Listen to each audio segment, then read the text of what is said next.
Welcome to the deep dive. Today we're gonna dive into Amazon. Oh, yeah. We've got a stack of articles and research, Okay. even some excerpts from The Everything Store by Brad Stone. Wow. It's gonna be a wild ride, I think. It really is going to be fascinating. So you ready to get started? I'm ready. Okay, so Amazon, I mean, everybody knows Amazon, right? That's right. It's this massive company. It seems like they sell everything. Pretty much, yeah. But where did it all begin? Well, the story starts with Jeff Bezos, Okay, so the man himself. the man behind the empire. So what was he like before Amazon? Like, what shaped him? You know, you hear these stories about young Jeff, like Yeah. taking apart his crib with his screwdriver. Oh, yeah, I've heard that one. It kind of shows his engineering mind even as a kid. Oh, for sure, for sure. But there's this story about his grandparents that I think is really interesting. Okay. His grandfather was this former Navy officer, Mm-hmm. Atomic Energy Commission executive even. Wow. And he retired to a ranch in Texas. Every summer, young Jeff would spend time there, Yeah. helping out, doing ranch work. Right. But it wasn't just chores, you know. He learned self-reliance, being resourceful, Oh, interesting. and he really hated wasted effort. Yeah. Like, really hated it. I can see how that would translate to Amazon later on. Absolutely. It's all about efficiency. Oh, totally. So it wasn't just building fences and herding cattle. Yeah. It was absorbing these values. Yes. And those values kind of became central to It's Amazon. Amazon's culture, yeah. Wow. And it's like, think about those early days Like in the garage. in the garage, yeah. Yeah. They had to constantly find creative solutions. Oh, I bet. Remember that story about the Lichen book loophole? Lichen book loophole. You haven't heard that one. No, tell me. Okay, so back then, book distributors had this minimum order requirement. Okay. But Amazon, they were just starting out, couldn't meet that volume. Right, yeah. But Bezos, always the problem solver, Oh, yeah. he found a way around it. What did he do? They would order the one book they actually needed, Mhm. and then 9 copies of this obscure out-of-print book, Oh, the a book book about lichens. about lichens. Yeah. The distributor would ship the book they wanted Okay. and apologize that the lichen book was unavailable. That's hilarious. I know, right? It's genius. It really is. It's like those values he learned on the ranch. Absolutely. Applied to a startup problem. Exactly. Wow. And that scrappy thinking was essential in those early years. It had to be. Oh, yeah. But it wasn't just his grandparents who were influential. Right. What about his parents? Well, his stepfather, Miguel Bezos, was a Cuban immigrant Okay. who really valued the opportunities America offered. Mm-hmm. So that entrepreneurial spirit Yeah. seems like it was always a part of their family. Interesting. Yeah. So then he goes from this Texas ranch to Wall Street, right? Yeah. To the cutthroat world of finance. That's a big change. It is. So what made him leave a successful finance career to sell books online? Well, you got to remember, this was the dawn of the internet. Ah, the early days. Yeah, everyone was talking about its potential. Oh, I bet. Bezos saw it as this wide open frontier. He was ahead of the curve. He really was. Yeah. He'd already climbed the ranks at D. Shaw. That's a pretty prestigious hedge fund, right? Oh, yeah, one of the best. Mm-hmm. But he had this burning desire to build something of his own. I can relate to that. Yeah. So he thought the internet was the key? He was convinced, yeah. He basically saw the future of retail, right? He did before almost anyone else. Wow. Yeah, he had this vision of an online bookstore where Okay. people could just browse and buy From anywhere. from anywhere, yeah. That's revolutionary for that time. It was a totally new concept. Yeah. I bet people thought he was crazy. Oh, they definitely did. Leaving a high-paying job. Yeah, for something so untested. Yeah, for something so untested. But Bezos, he wasn't swayed by doubters. He had conviction. He had a vision, yeah. So he packed up, drove across the country. To see and set up shop in that famous garage. Legendary garage, yeah. Amazing. It is. But it wasn't just him in that garage, right? No, he had to build a team. Yeah, how do you go about that? This is where his focus on talent density comes in. Talent density. Yeah, he believed in surrounding himself with the best people. The best of the best. Exactly. His philosophy was every time we hire someone, he or she should raise the bar.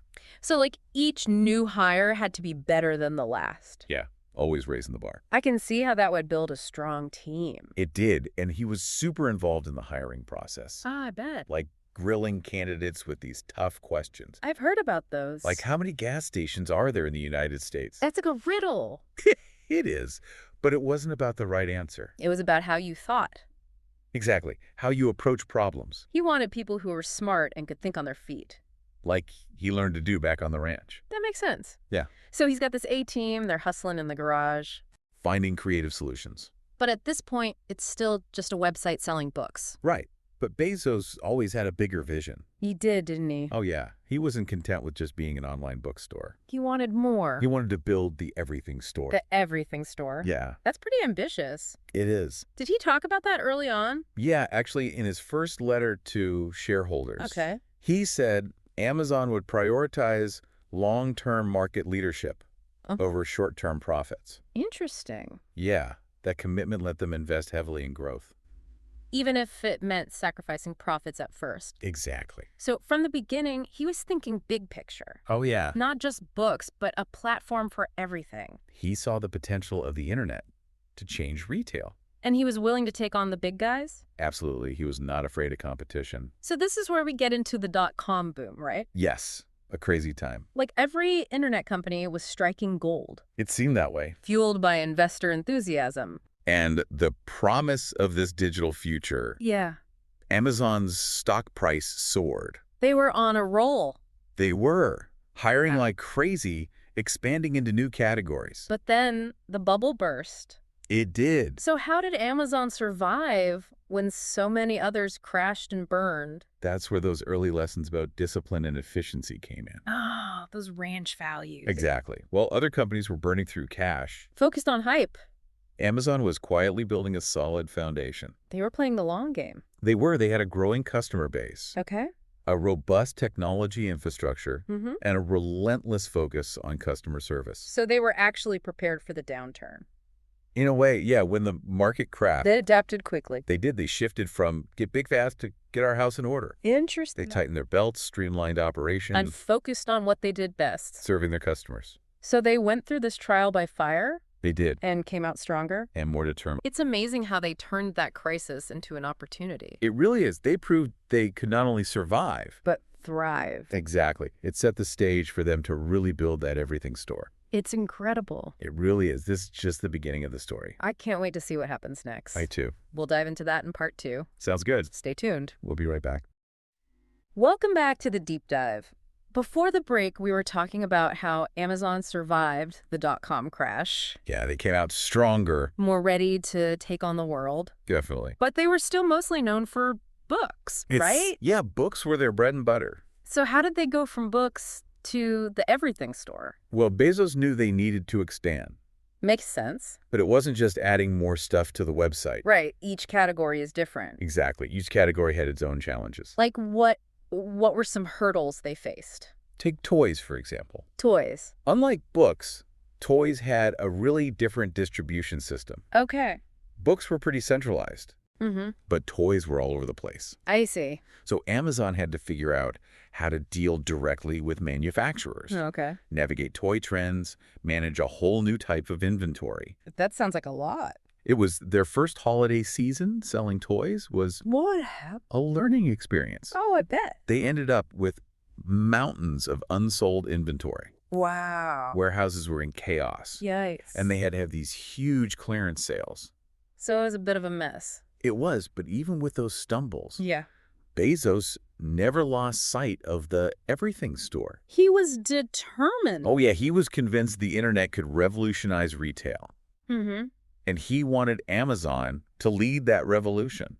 I can see that. He even took inspiration from other retailers, Like who? like Costco. Costco, Yeah, the bulk buying store. yeah, the warehouse store. What does that have to do with Amazon? More than you might think. Okay, I'm intrigued. So Bezos met with Costco's founder, Jim Sinegal, Hey? to learn about their business model. Sinegal talked about their focus on customer loyalty, Through low prices? low prices, limited selection, and bulk buying. Oh, okay.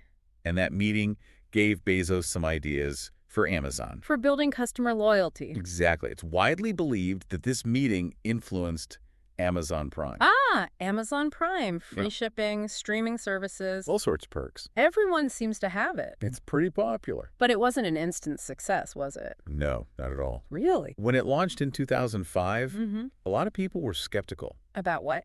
about paying a yearly fee for shipping. That does sound kind of weird at first. It did, but Bezos saw it as a way to build a relationship with customers. To make them part of the ecosystem. Exactly. And to fuel that flywheel effect. Ah, the flywheel. Yeah. Lower prices, more customers, more sellers, even lower prices. It's a cycle. It is. Prime was designed to accelerate that cycle. Make people buy more often. Exactly. It's long-term thinking. Even if it seemed counterintuitive at first. Right. So while they're building this retail empire, launching Prime. They were also making moves in the digital world.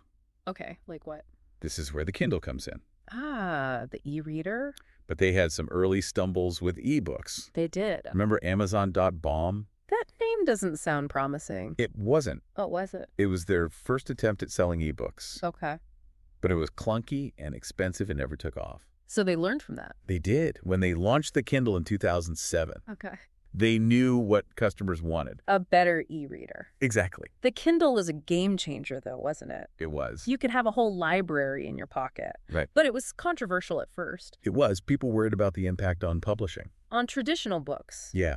But the Kindle tapped into a desire for convenience. And portability. Exactly.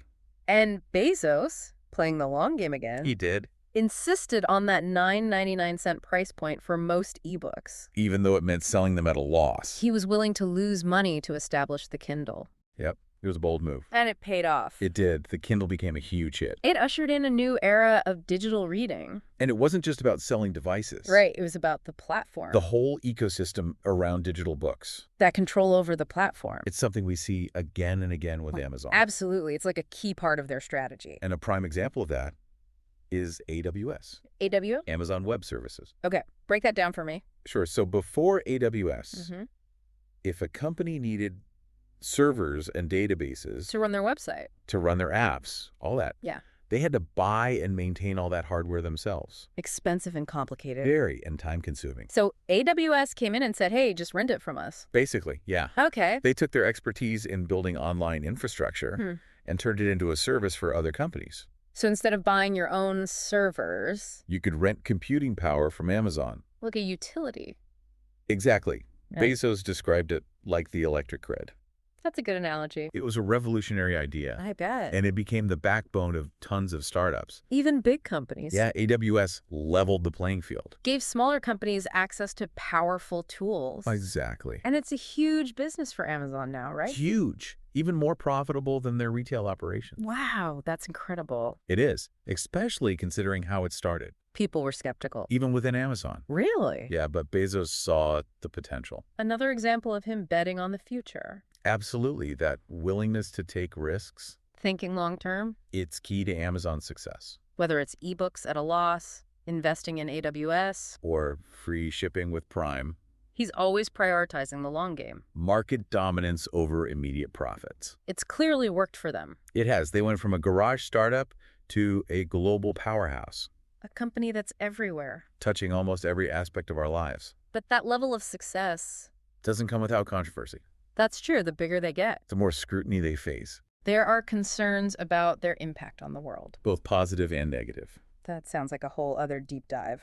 It is, and we'll explore those complexities. When we come back for the final part of our Amazon deep dive, It's going to be interesting. welcome back to the deep dive. We've been talking about Amazon's journey from that garage to this global giant. And all the twists and turns along the way. But as we hinted, that kind of growth, that influence, Yeah. it doesn't come without some tough questions. It definitely brings some challenges to light. Okay, so let's unpack that a bit. Sure. What are some criticisms leveled at Amazon? Well, we touched on their pricing, right? Like how aggressive they are, Yeah, they're known for undercutting competitors sometimes even selling at a loss. to gain market share. That's got to put pressure on suppliers. It does, and it's driven some competitors out of business. It's that drive to be the everything store. Right, that dominance. But it raises questions about fairness. And the impact on smaller businesses. For sure. And then you have the criticisms of their labor practices. The working conditions in their warehouses Exactly. Reports of harsh conditions, pressure to meet quotas, and their efforts to prevent unions. all of that has drawn negative attention. So it's not just about the prices we see online. Yeah. It's about the people behind those products. The human cost. Yeah. Amazon has defended their practices, though. They have, saying they offer competitive wages and benefits. But the debate continues. It does, and consumers are more aware of it. It's like with great power comes great responsibility. And Amazon has a lot of power. They're under the microscope for sure. And that scrutiny extends to their taxes, too. How so? Well, they've been accused of using complex legal structure To do what? to minimize their taxes. Like tax avoidance. Some would say that, particularly in Europe. Okay. And that's sparked outrage from lawmakers and the public. Who feel they're not paying their fair share. Yeah. So they're following the letter of the law, maybe. Perhaps But it raises ethical questions, about corporate responsibility especially with the gap between the rich and the poor. and how corporate taxes fund social programs. Right, that's the heart of the issue. It is, Amazon argues, they're just following the law But critics say they're exploiting loopholes. at the expense of society. It's a complex issue. Very complex. No easy answers. But it highlights this debate about corporate power and accountability. Absolutely. And it's not going away, especially as Amazon grows. Because they're not just a retailer anymore. No, there are media, cloud computing, logistics. Who knows what's next? It's hard to keep up. They're almost too big to ignore. Too big not to question their impact. It all goes back to Bezos, doesn't it? In many ways, yeah. It's his vision, his drive His willingness to push boundaries, to challenge everything. that shaped Amazon into what it is. But it also led to these controversies. It's like a double-edged sword. Exactly. Bezos' brilliance. It revolutionized how we shop, read, even compute, But it's also disrupted industries. and raised these questions about corporations and society. It's quite a legacy. It is. He stepped down as CEO, A few years ago, but his influence is still there. both within Amazon and the wider world. And his ambitions go beyond Amazon now. Right. Blue Origin, Huh. Washington Post. It seems he wants to leave his mark on history. Not just business, but shaping humanity's future. It's incredible to think about. It really is. So we've covered a lot of ground in this deep dive. From that garage to space exploration. What's the biggest takeaway for you?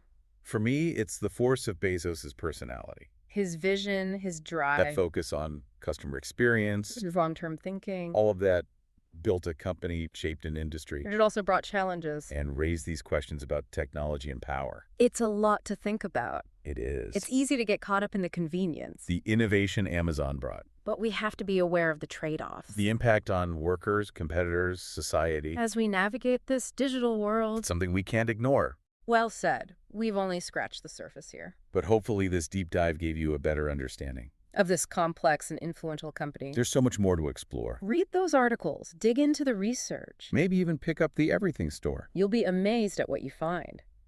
There's a lot to discover. And as you learn, ask yourself, What's the next chapter for Amazon? will they keep growing, face more regulation? And what about Bezos' legacy? Not just for Amazon. But for the world Those are the questions to ponder as we move into the future. of technology, commerce, our digital lives. It's a fascinating journey. Thanks for joining us on the deep dive. It's been a pleasure.